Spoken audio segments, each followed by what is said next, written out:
कोरोनाको नयाँ भेरिएन्ट खतरनाक भेरिएन्ट ओमिक्रोन भित्रिएपछि भारत सरकारले भनेका 6 महत्त्वपूर्ण कुरा। छिमेकी मुलुक भारतमा ओमिक्रोन संक्रमित व्यक्तिहरू फेला परेका छन् र नेपालमा खुल्ला सीमा भएकाले नेपालमा पनि आउने सम्भावना धेरै छ। त्यसैले सरकारले सतर्क रहन र लकडाउन गर्न अनुरोध गरिरहेको छ।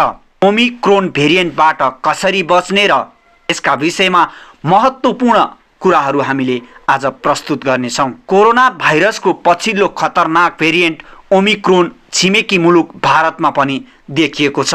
त्यहाँको स्वास्थ्य मन्त्रालयले बिहीबार दिउँसो पत्रकार सम्मेलन गरी कर्नाटक राज्यमा 2 जनामा ओमिक्रोन भेरिएन्ट पुष्टि भएको जानकारी दिएको छ। यीमध्ये हालै दक्षिण अफ्रिका गएका 66 वर्षीय विदेशी नागरिक छन् भने अर्का 46 वर्षीय स्वास्थ्यकर्मी बोमन हल्ली बेङ्गलोरका छन्।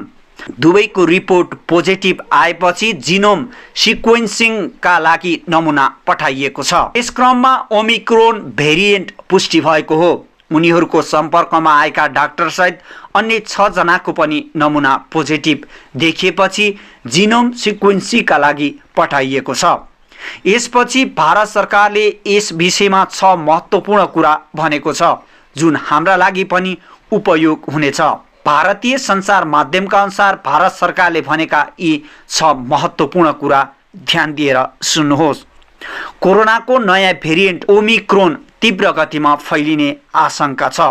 यो डेल्टा भन्दा 5 गुणा बढी संक्रामक हुन सक्छ। ओमिक्रोनको संक्रमण हालसम्म 29 देशमा गरी 373 जनामा पुष्टि भएको। अहिलेसम्म सबै संक्रमितमा हल्का लक्षण मात्र देखिएका छन्। हालसम्म भारत र विश्वभर यस्ता सबै संक्रमितमा कुनै गम्भीर लक्षण देखिएको छैन। डब्ल्युएचओले यस विषयमा अध्ययन गरिरहेको छ। 4 अहिले लकडाउन गर्न जरुरी छैन। हामी यो नयाँ चुनौती सामना गर्नेछौँ। डराउन आवश्यक छैन। मास्क लगाउनु जनताको जिम्मेवारी हो। 5 ओमिक्रोनको विशेषता र असरबारे विश्वभर अझै अध्ययन जारी छ। यसबारे धेरै तथ्य बाहिर बाँकी नै छन्। 6 खोपको बुस्टर डोजका लागि अध्ययन भइरहेका छन्। अवस्था हेरेर त्यस आधारमा थप निर्णय गरिँदै गइनेछ। ओमिक्रोन के हो र कसरी बच्ने?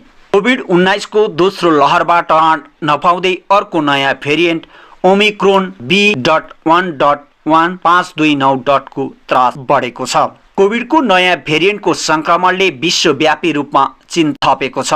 यसै सन्दर्भमा अन्नपूर्ण कर्मी दिनेश गौतमको जिज्ञासा र शुक्रराज ट्रपिकल तथा सरुवा रोग अस्पताल टेकु क्लिनिकल रिसर्च युनिट संयोजक डाक्टर शेरबहादुर पुनको जवाब। कोरोना भाइरसको नयाँ भेरिएन्ट कसरी उत्पत्ति भइरहेको छ? सामान्यतया भाइरसले आफ्नो प्रतिलिपिकरण बनाउँदै जान्छ। यो निरन्तर चल्ने र प्राकृतिक पनि मानिन्छ। यो अवस्थामा ससाना म्युटेसन पनि हुने गर्दछ। म्युटेसन हुँदै गएपछि भाइरसको नयाँ स्वरूप विकास हुन्छ जसलाई हामी नयाँ भेरिएन्टको उत्पत्ति भएको मान्छौँ। नयाँ भेरिएन्ट अघिल्लो वा मूल भेरिएन्टबाट कडा वा नरम जे पनि हुन सक्छ। पछिल्लो भेरिएन्ट ओमिक्रोनलाई डब्ल्युएचओले किन भेरिएन्ट अफ कन्सर्नको रूपमा राखेको छ? भाइरस फैलिने क्षमतामा वृद्धि, घातकता, लक्षणमा फरकता, जनस्वास्थ्यका मापदण्ड प्रभावहीन हुनु र त्यस्तै परीक्षण, उपचार र खोपको प्रभावकारितामा चुनौती जस्ता कुनै एक वा एक भन्दा बढी समस्याहरू देखिएपछि भेरिएन्ट अफ कन्सर्न अन्तर्गत राखिन्छ। त्यस्तै ओमिक्रोन भेरिएन्ट तीव्र गतिमा फैलिएको र पिसिआर परीक्षणमा यस जिन देखाउन नसक्नाले यसलाई भेरिएन्ट अफ कन्सर्न अन्तर्गत राखिएको छ। यो भेरिएन्ट यस अघिको डेल्टा भेरिएन्ट भन्दा बढी संक्रामक हो। अहिलेसम्म यस्तो पुष्टि भएको छैन। तर ओमिक्रोन भेरिएन्टको स्पाइक प्रोटिनमा डेल्टा भेरिएन्ट भन्दा 2 गुणा बढी म्युटेसन भएको इटालियन वैज्ञानिकहरूले पुष्टि गरेका छन्। तर यसैका कारण डेल्टा भन्दा बढी संक्रामक हुन्छ भन्ने प्रमाणित भने भएको छैन। कोरोनाका नयाँ भेरिएन्ट फेला परिरहेका छन्। अहिले लगाइरहेका खोप प्रभावकारी हुन सक्छन् त? ओमिक्रोन भेरिएन्ट कस्तो हुन्छ भन्ने अहिले जानकारी छैन। तर कोरोनाका नयाँ भेरिएन्टहरूमा विशेष गरी स्पाइक प्रोटिनमा निरन्तर परिवर्तन हुँदै गए खोपको प्रभावकारिता खस्किँदै जान सक्नेछ। जिन सिक्वेन्सिङ भनेको के हो? जिन सिक्वेन्सिङ प्रविधिले भाइरसको जिनको विश्लेषण गर्न मद्दत गर्दछ। कोरोना भाइरस सधैँ रहिरहन्छ वा यसको निर्मूल हुन सक्छ।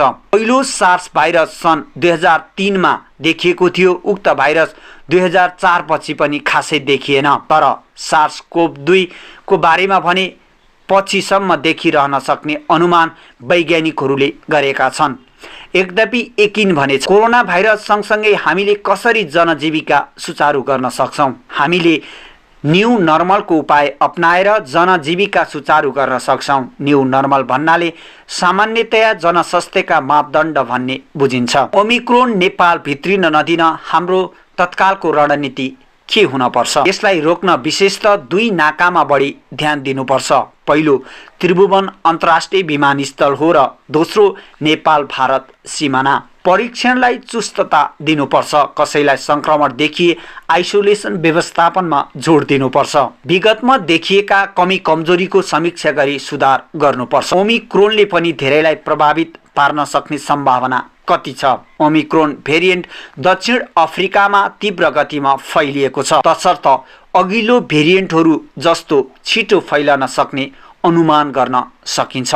ओमिक्रोनको संक्रमणबाट जोगिन के कस्ता पूर्व तयारी गर्नु पर्ला? ओमिक्रोन भेरिएन्टबाट जोगिन हामीले भन्दै आइरहेको जनस्वास्थ्यका मापदण्ड सही तरिकाले प्रयोग गर्न सके पुग्छ। ओमिक्रोनको संक्रमण भइसकेका बिरामीलाई के कस्तो लक्षण देखिएका छन् त? हाल यसको लक्षणबारे पूर्ण यकिन भएको छैन। तर दक्षिण अफ्रिकाका चिकित्सकहरूको अनुभवअनुसार लक्षण त्यति कडा छैन। अत्याधिक थकान, टाउको र जिउ दुख्ने जस्ता समस्या देखेको भनिएको छ। धेरैलाई अस्पताल भर्ना गर्नुपर्ने अवस्था नभएको, अचानक अक्सिजन कमी हुने समस्या नदेखिएको जस्ता अनुभवहरू सुनाएका थिए। अर्थात् ओमिक्रोन संक्रमितमा लक्षणहरू सामान्य नै देखिएका छन्।